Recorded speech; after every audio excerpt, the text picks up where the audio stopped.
Mas, independente da data, é uma data que nós devemos celebrar. Qual é o significado do Natal para você? O que é o Natal?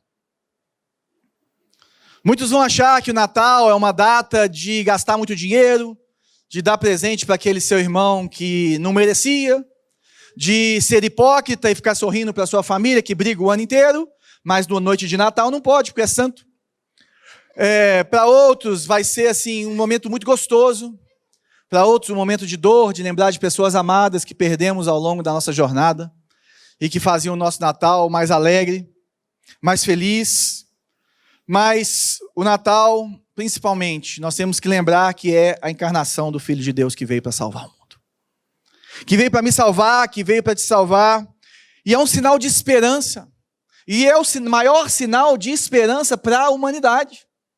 Uma humanidade que está condenada. Uma humanidade que está se perdendo e vem sempre se perdendo em si mesmo.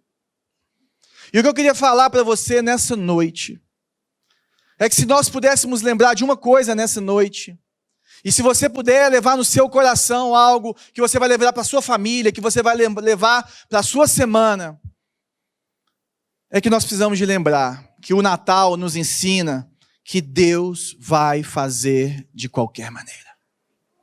Deus fará. Se você olhar para o povo de Israel, que existiam as promessas de Deus para eles, eles mereciam a vinda do Messias? Eles mereciam a vida de Cristo? Não. Eles viviam tropeçando neles mesmos, na religiosidade deles, na carnalidade deles. Pensemos em nós, aqueles que nem estávamos ali, dentro da promessa de Deus, dentro do povo escolhido. O que existe de bom em mim e em você, para que Jesus encarne e morra no meu e no seu lugar? O Natal nos ensina que, independente do tanto que eu sou ruim, independente daquilo que eu me meço, se eu fiz um bom ano ou um mau ano, Deus vai fazer. Os planos de Deus nunca podem ser frustrados. E Ele vai cumprir tudo o que Ele prometeu no tempo dEle. E a vinda de Cristo é esse sinal para mim e para vocês. É esse fato histórico, porque muitas vezes nós tratamos a vinda de Jesus como um conto de fadas. Uma história que nos contam, alguma coisa que está escrita ali, que eu não sei nem se aconteceu, se não aconteceu, se existe o famoso Jesus histórico ou não. Ou eu creio nisso, eu creio que ele existia, eu creio que ele viveu, eu creio que ele nasceu ali.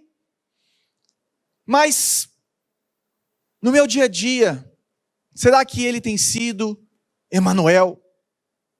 No meu coração, sabe, porque se nós pensarmos o que dá início ao cristianismo, o que dá início a esse movimento de Deus, a essa clara manifestação da missão de Deus de redimir a humanidade, é um evento, é o nascimento, é uma criança, é Jesus.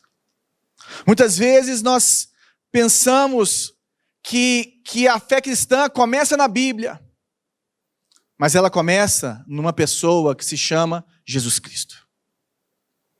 Eu não estou diminuindo a Bíblia e na nossa confissão de fé aqui da nossa igreja. Nós escrevemos que a Bíblia é a nossa única regra de autoridade, de fé e prática, sendo infalível, inerrante, suficiente e que homens foram divinamente inspirados a escrevê-la. Apenas a Bíblia é a autorrevelação especial de Deus e de sua vontade ao homem, apenas ela. Mas o cristianismo não começa na Bíblia. O cristianismo começa em Jesus. E o que eu quero falar para você nessa noite é que Jesus precisa ser uma pessoa na sua vida. Jesus precisa ser uma pessoa que você se relaciona. Precisa ser algo tangível. E não apenas letras, e não apenas história, mas alguém com quem você tem um relacionamento verdadeiro e íntimo. Se puder abrir sua Bíblia, o seu aplicativo aí na NVI, em 1 João, no capítulo 1, versículos 1 a 4.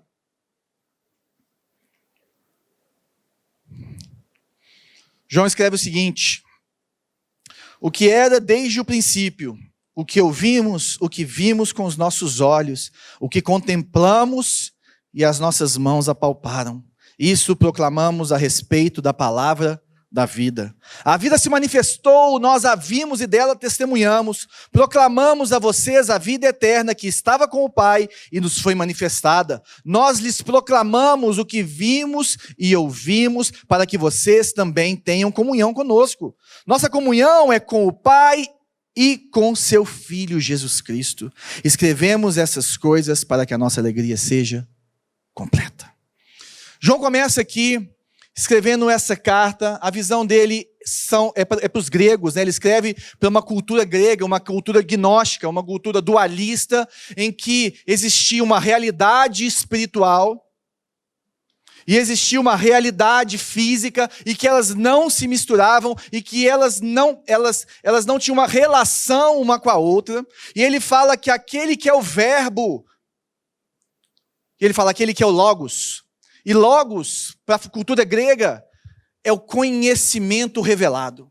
Logos, na cultura grega, naquela época, era uma iluminação que te fazia ter um entendimento especial, e que independente de como você vivesse a sua vida, você já tinha aquela revelação. Parece a salvação pela graça, mas não é. O que João está falando aqui é o seguinte: aquilo que vocês chamam de logos, essa revelação especial, essa manifestação, isso tem um nome, isso é uma pessoa, e é Jesus Cristo. O logos, para vocês gregos, dualistas, ele encarnou, e não existe mais na igreja um dualismo que é um lá e um cá, mas uma dualidade em que essas coisas coexistem, em que o que eu faço aqui importa para Deus. E ele começa falando disso nesse prólogo que é muito parecido ali com o Evangelho de João, falando para esse povo dualista que tem muito a ver com o nosso povo, com a nossa época. E a primeira coisa que eu queria que nós lembrássemos nesse Natal, de 4 coisas que eu quero falar nessa noite, é que a salvação é pela graça. Ele fala aqui que aquele que era desde o princípio, ouvimos o que vimos com os nossos olhos, que as nossas mãos apalparam, nós proclamamos a respeito de quem? Da palavra da vida. Ele não está falando que Jesus é aquele que mostra o caminho. Ele não está falando que Jesus é aquele que aponta para a vida. Não, ele está falando assim: Jesus Cristo é a vida. Ele está falando assim, nele, e ele é a vida. Jesus falou assim: eu sou o caminho, a verdade e a vida, e ninguém vai ao Pai a não ser por mim. É interessante que o cristianismo e o Natal nos ensinam que Jesus, ele não é um profeta que aponta para uma realidade eterna, mas ele é o Deus que veio para me salvar e para te salvar. E que ele fez por nós aquilo que nós não poderíamos fazer por nós mesmos, que é nos dar a vida eterna, que é pagar o preço pelos nossos pecados. Ou seja, não é sobre o que você faz, é sobre o que ele fez.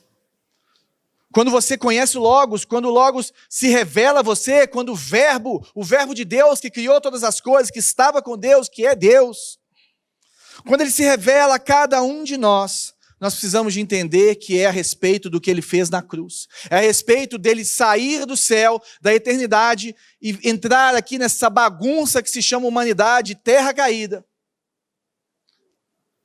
para morrer por mim e por você. E essa doutrina, uma doutrina extremamente cara da salvação pela graça. Ela é uma doutrina que muitas vezes nós conhecemos de boca, mas nós não sabemos viver ela na nossa realidade. E aí acontece que muitas vezes, no nosso meio cristão, as pessoas falam que doutrina não importa. Que o que importa é uma vida correta, o que importa é você fazer a coisa certa, o que importa é você ser dizimista, o que importa é você transar só depois do casamento, o que importa é você não falar mentira, o que importa é você ser essa pessoa moralmente correta. É claro que isso importa para Deus. Mas isso deve ser uma resposta e não uma obra que me leva à salvação. A doutrina da salvação pela graça ela nos ensina que é a respeito de Jesus. E a doutrina da salvação pelas minhas obras, ela me ensina, sabe o quê? Que eu não sou tão ruim assim para precisar de um Salvador. Eu tenho uma bondade, olha quanto que dinheiro que eu dou para os pobres. Olha quanto dinheiro que eu faço, olha como eu abraço as pessoas. Eu tenho já no meu carro umas moedinhas para aquelas pessoas que pedem o dinheiro no sinal. Sabe qual que é o nome disso? Salvação pelo esforço. Olha como eu venho, como eu oro. Esse ano, nos 50 e tantos, 52, 51, 53 domingos que tiveram, eu fui em 49. E um era aniversário da minha mãe e outro do meu pai. Deus vai me perdoar por isso. Mas a doutrina da salvação por esforço, ela me leva e ela te leva a medo e insegurança quando eu não acho que eu fui bom o suficiente nesse Natal. Ou naquilo que eu estou fazendo, ou nesse ano. Ou se não, muito orgulhoso, ao ponto de fazer até acepção de pessoas, olhando de cima para baixo para aqueles pobres pecadores que não são tão bons quanto eu sou. Não são tão religiosos quanto eu sou. Mas o que João está falando aqui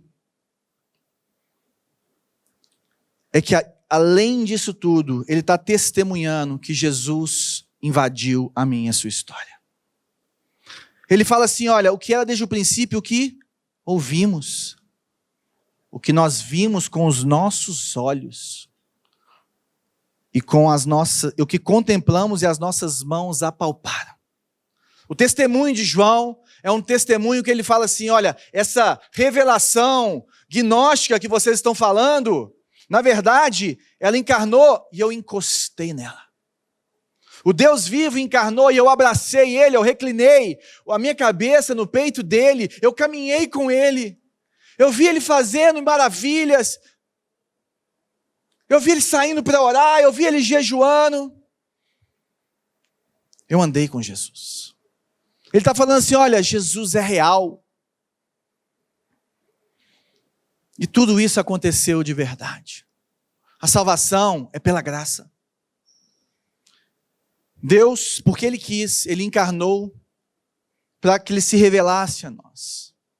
E a segunda coisa que a encarnação, que o Emanuel faz comigo e com você, que o nascimento de Jesus, que o Natal me ensina, é que eu e você podemos ter comunhão com Deus. Ou seja, Jesus Cristo é uma pessoa. Jesus Cristo, Ele é o Emanuel, o Deus conosco. Ou seja, nós precisamos de ter um relacionamento verdadeiro com Ele. Como é o seu relacionamento com Jesus? Como é a sua vida com Ele? Você conversa com Ele?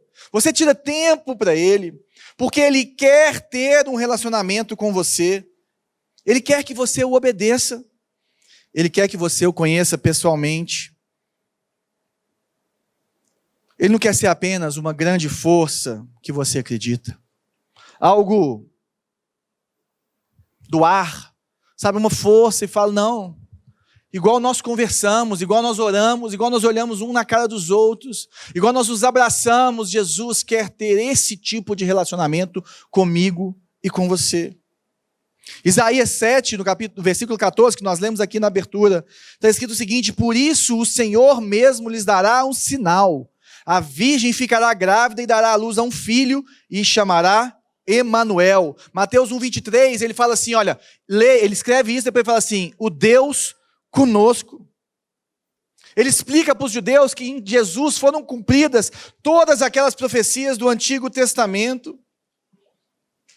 E que não existe mais essa distância. Se nós olharmos para o sol, por exemplo, quem já tentou olhar para o sol aqui? Eu tenho um amigo meu que estava doido na rave, maluco, e ele ficou olhando para o sol, não, o sol e tal, quase que ficou cego. E infelizmente, tão doido, já morreu. Agora tente olhar para a glória de Deus. O que a Bíblia nos ensina a respeito da glória de Deus? Que ninguém consegue ver a glória de Deus. Que a glória de Deus nos consome. Agora, você quer ver a glória de Deus hoje? Olhe para Jesus. Jesus é a expressão exata de Deus. Em João 1,14, fala o seguinte, aquele que é a palavra tornou-se carne e viveu entre nós. Vimos o quê? A sua glória. glória como do unigênito vindo do Pai, cheio de graça e de verdade. Você quer ver os atributos de Deus? Você quer ver a glória de Deus? Você quer ver a manifestação do Deus verdadeiro? Você quer conhecer o amor dele? Você quer receber a humildade dele? Você quer receber a sabedoria dele? Olhe para Jesus. Busque Jesus. Ore, peça. Tenha intimidade com ele, porque todos os atributos de Deus são vistos na encarnação. Nós lemos aqui que ele era plenitude, ele era pleno. E ele é assim. E como que eu aplico isso na minha e na sua vida? Como nós aplicamos isso? Deus abriu mão dos seus atributos, da sua glória, da sua vida, para estar perto de mim e de você. Nós precisamos abrir mão de várias coisas para estarmos perto dele. Qual tem sido o seu sacrifício para ter intimidade com Jesus? Quais têm sido as suas escolhas para ter essa vida íntima, para estar no lugar secreto, para conhecer ele verdadeiramente? Sabe por quê? Que se você quer estar perto dele, você precisa de ter tempo para ele. Ele precisa ser o centro da minha e da sua vida. E para que ele seja assim, nós precisamos de um relacionamento com ele. Esses dias uma pessoa me perguntou, por que ela não ouvia Deus? Eu falo assim, é difícil Deus gritar com a gente. Antes de eu começar esse negócio aqui, a igreja, esse movimento aqui, Deus gritou comigo várias vezes, mas isso não é comum na minha história. Mas sabe o que eu falei? Uma coisa que eu aprendi com um missionário, um amigo meu que mora na Espanha. Ele falou que ouvir Deus é como ouvir grilo no meio de uma cidade. Nós precisamos estar atentos. Nós precisamos discernir os barulhos, nós precisamos discernir, os sons e entender de onde vem aquele barulhinho do grilo. E entender e ouvir a doce, suave e maravilhosa voz de Deus falando comigo e com você. Se ele prometeu que estaria conosco todos os dias da nossa vida, se ele nos deu a palavra dele, que é completamente capaz e única para nos ensinar quem ele é, nós não precisamos de mais nada. E que se você tem o Espírito Santo, se eu tenho o Espírito Santo, ele vai falar, ele vai direcionar. E nós precisamos apenas confiar. Nós precisamos apenas ter o nosso tempo. Quando Deus criou Adão, ele falou assim para Adão, cuida do jardim. Domine sobre todas as coisas. Na teologia nós chamamos isso de mandato cultural.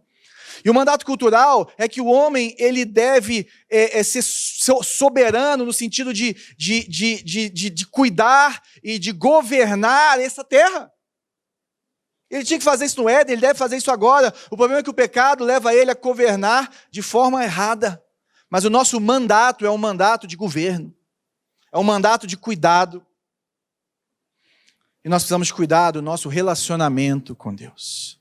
Uma vez uma pastora, há muitos anos atrás, estava pregando sobre esse texto de Gênesis, e ela falou o seguinte, todos nós temos os jardins da nossa vida. E nós precisamos de cuidar de cada um deles. Então você tem a sua família, a sua saúde, o seu trabalho, os seus estudos e por aí vai. Tem hora que uma parte está pegando mais fogo, e você precisa gastar mais tempo naquela parte do jardim. E vai deixar alguma coisa crescer naquele outro, vai acontecer. Mas o nosso papel é ficar visitando e mantendo todo esse ambiente saudável. E dentro do meio do seu jardim, se você nasceu de novo, se você entregou a sua vida a Jesus, se você crê que Ele vive, que Ele reina e que Ele é uma pessoa, precisa ter tempo para Ele. Você vai namorar e não vai encontrar com seu namorado? Não vai gastar nenhum telefonezinho, mandar nenhum WhatsApp durante 3 meses? E muitas vezes esse é o meu e o seu relacionamento com Jesus. Uma outra coisa, além da salvação pela graça, além de Deus querer ter comunhão comigo e com você, o verdadeiro amor existe. Sabe, o amor não é uma reação química, ele é algo que vem de Deus, ele é um atributo de Deus soprado no homem. E nós vemos a manifestação do amor perfeito de Deus em Jesus. E o Natal nos ensina e nos mostra que essa tendência do ser humano, do nosso coração de amar algo, de amar alguém, vem de quem? vem de Deus.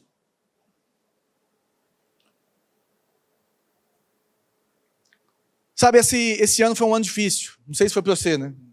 Para mim foi.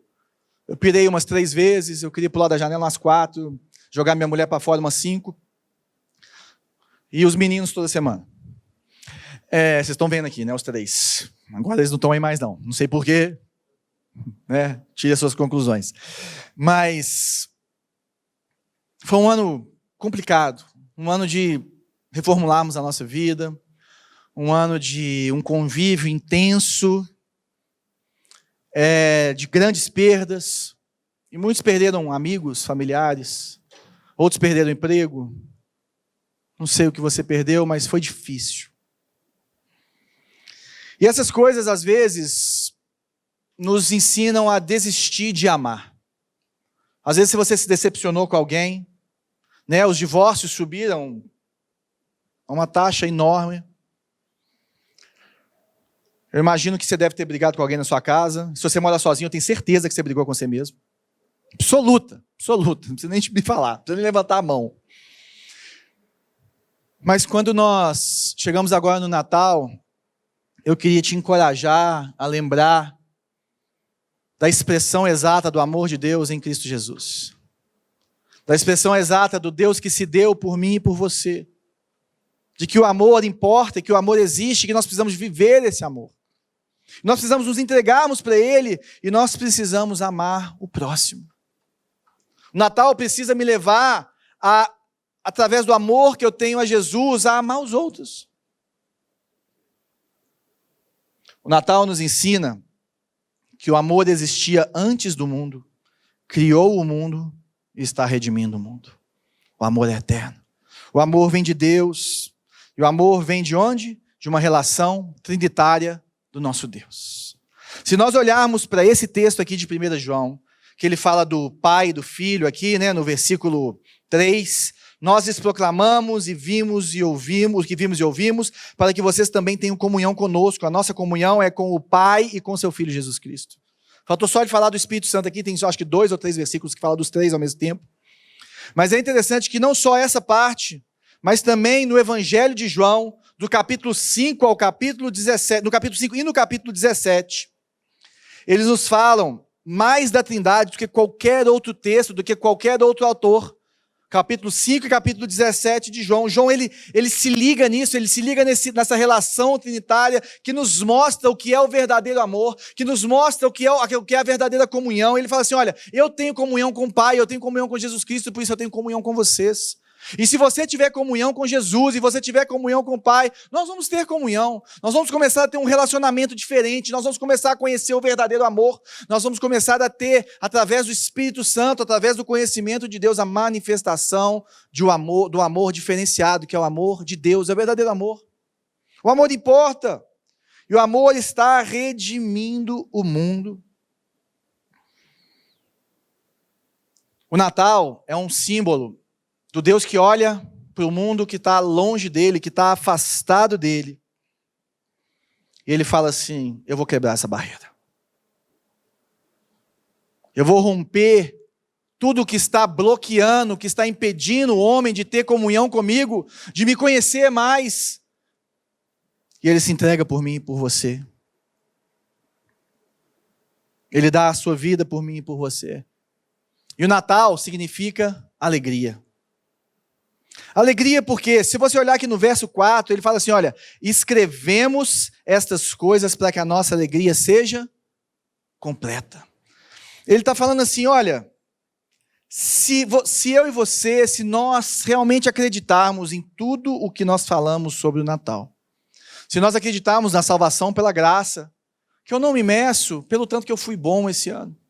Contei aqui de manhã, vou contar para vocês também, para vocês não ficarem com inveja do povo da manhã, que eu estava ontem assistindo Esqueceram de Mim 2 com meus filhos.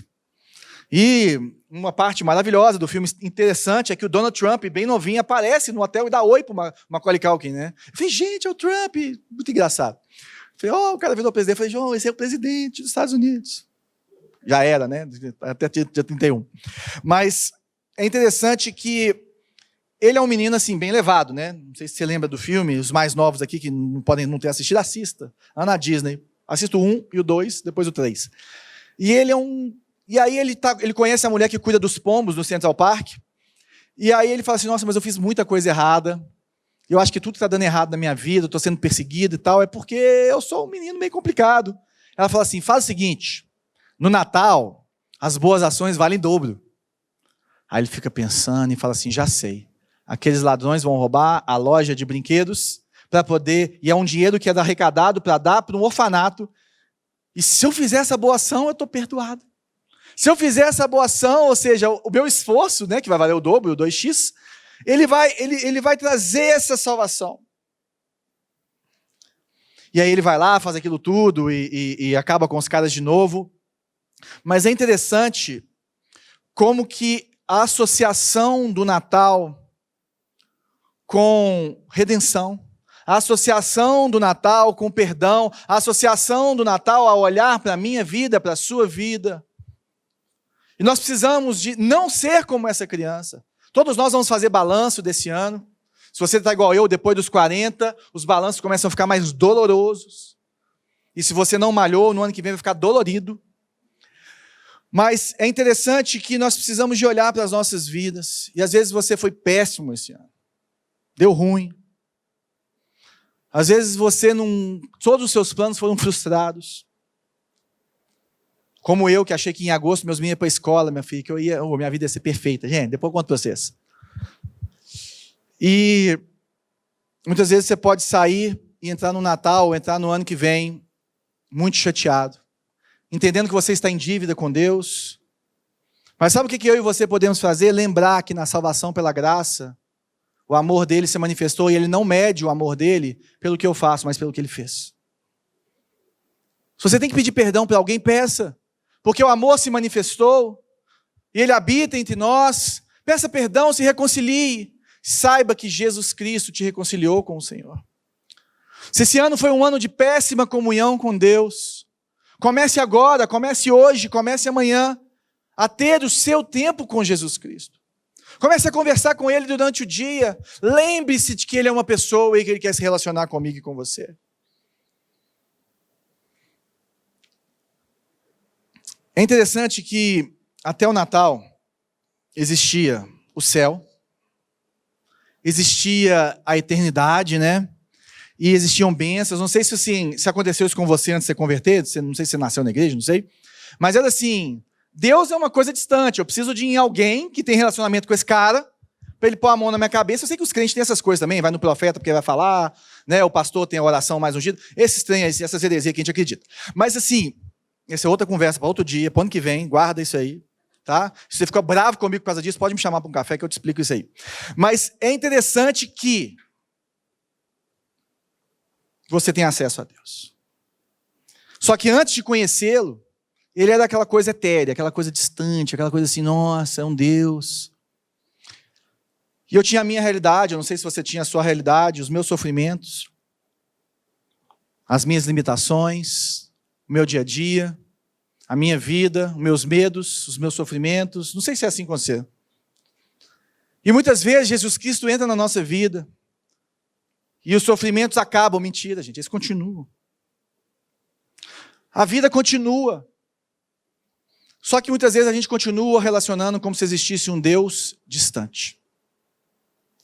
Como se ele não fosse uma pessoa, como se ele não fosse o Emanuel, o Deus conosco.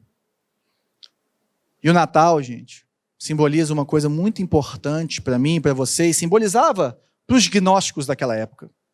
Simboliza que a encarnação, ele traz o ideal, o céu, para a minha realidade.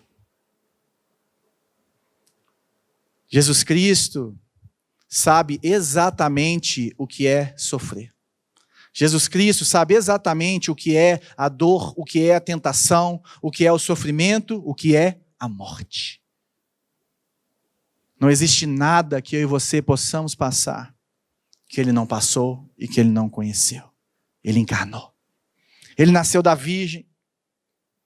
E essa realidade essa realidade, ela precisa mudar o meu e o seu coração. Ela precisa aquecer o meu e o seu coração. Ela precisa trazer esperança para mim e para você, mesmo em meio a uma pandemia, mesmo em meio à loucura daquele cara que falou que o vírus agora é 70% mais, que pega mais fácil, mas mata menos, e essa coisa toda. Estava aqui agora de manhã com um amigão meu que mora em Londres, e ele falou assim, tô achando que eu não vou voltar para casa não, vai fechar tudo. Eu falei, fica aqui com a gente, amiguinho. Mas, qual que é o seu relacionamento com Deus? Como tem sido passar pelo sofrimento, pela dor, pela vitória? Como tem sido viver com esse Deus? Ou você continua vivendo com um Deus distante? Ou você consegue ajoelhar no seu quarto, somente fechar os seus olhos, deitado na sua cama e falar assim, Deus, eu não sei o que fazer. Deus, está difícil. Deus, é isso, isso, isso e isso.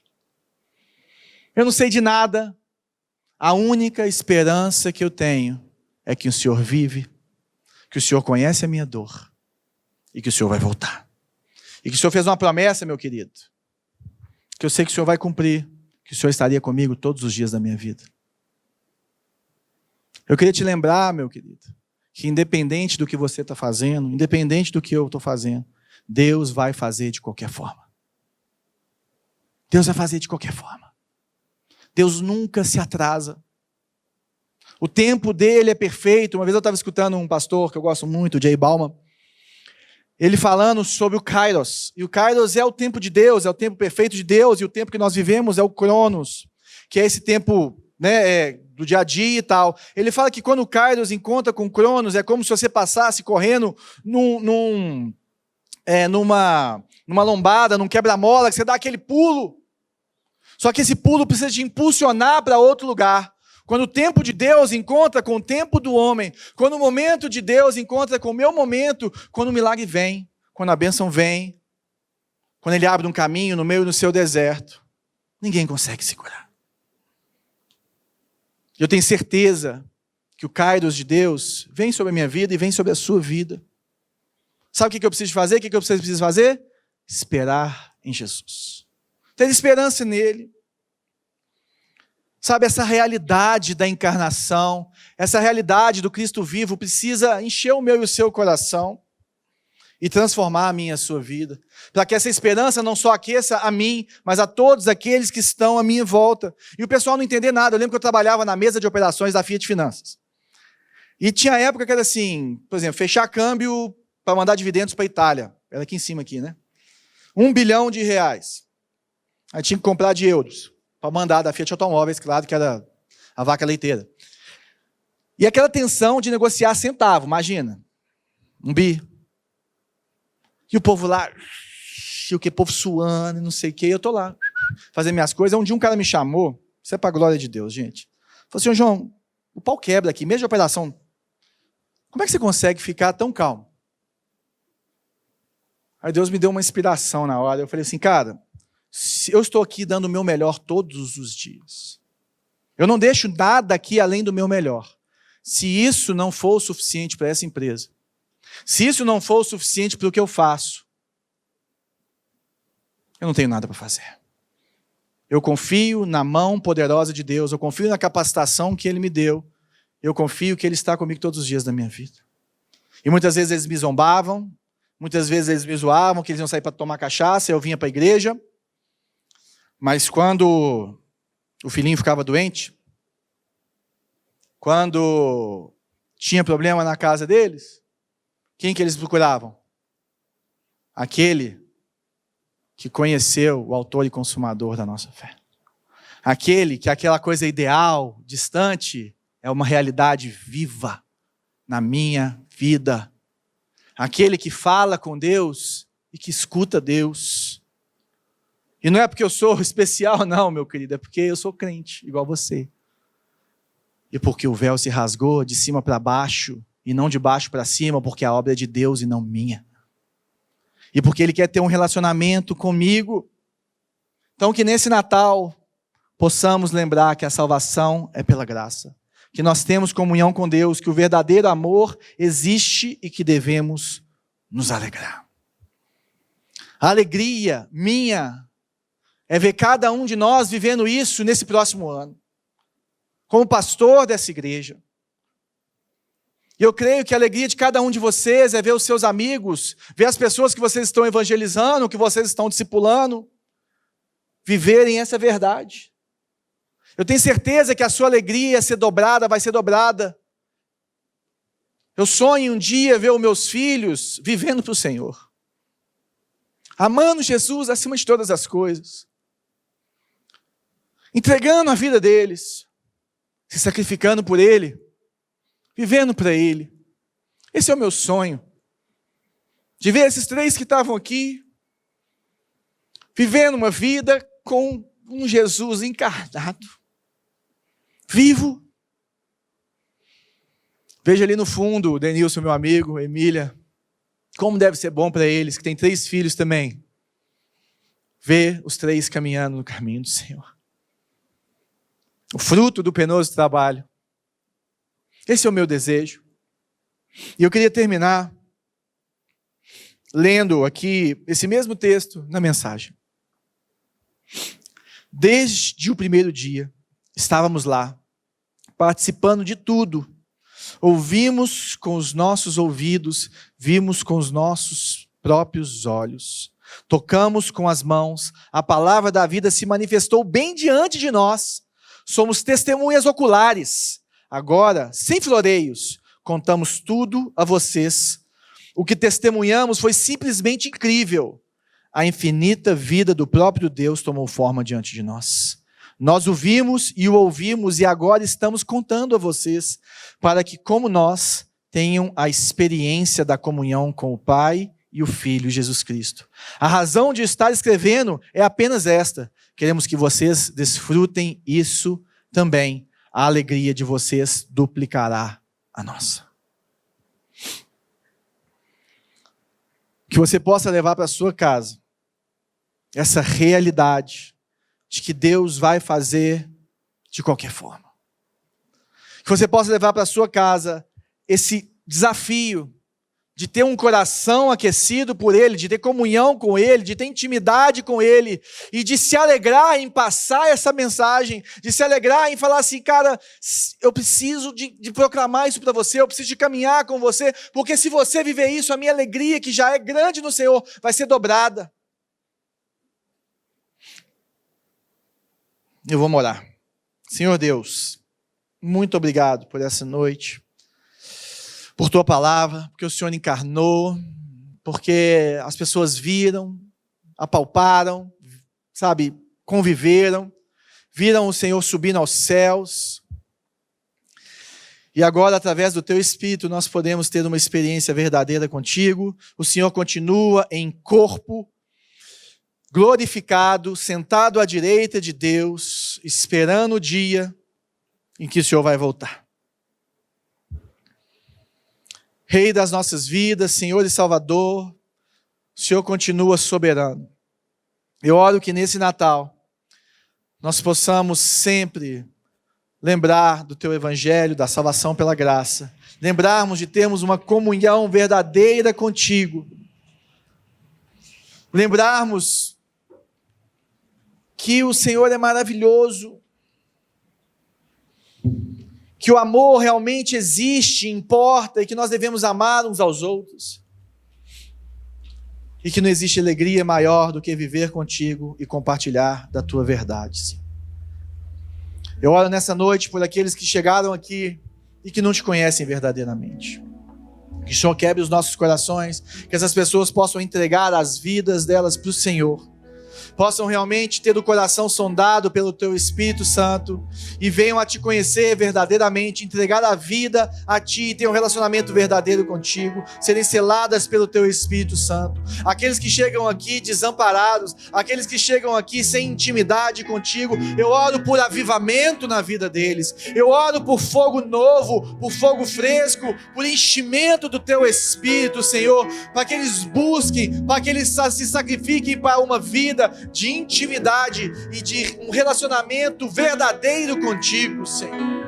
É isso que nós queremos para a nossa igreja, é isso que nós queremos para essa região, é isso que nós queremos para a humanidade, que eles te vejam. Que eles te vejam.